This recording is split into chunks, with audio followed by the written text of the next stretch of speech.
خود یہ چندے کھاتے ہیں لوگوں کے، یہ سمجھتے ہیں کہ دوسرے لوگ بھی اسی طریقے سے لے کے کھاتے ہوں گے.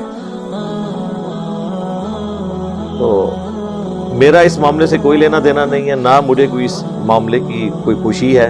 میں نہیں سمجھتا کہ علمی اختلاف جو ہے وہ اس لیول تک جائے کہ آپ کسی کی زندگی ونریبل کر دیں. ظاہر ہے جب آپ گستاخی کا فتویٰ لگا دیں، کسی کے اوپر قادیانیت کا فتویٰ لگا دیں، تو انڈیا، پاکستان، بنگلہ دیش میں تو آپ نے اس کی زندگی سٹیک پہ لگا دی، سیدھی سی بات ہے.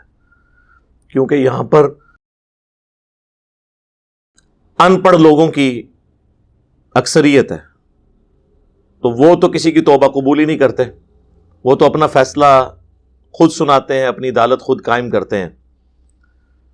لاکھ کوئی جسٹیفیکیشن دیتا رہے وہ قبول نہیں کرتے.